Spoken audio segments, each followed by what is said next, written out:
Hey, what's good, y'all? It's your guy, Coach Mike, checking in with your minute of elevation. Hey, if a door is shut in your face, kick it down.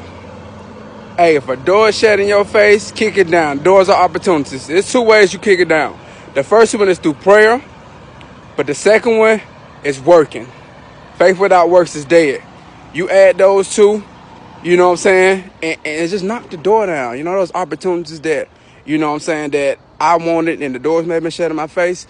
And one of the things I did was I worked until they couldn't ignore me.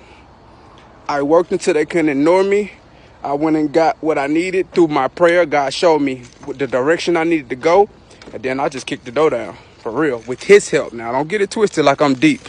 Through God's strength and through his help, I kicked the door down. So, the door shut in your face, you kick it down with prayer and with work. Have a great day. Cap, bless, and grind more.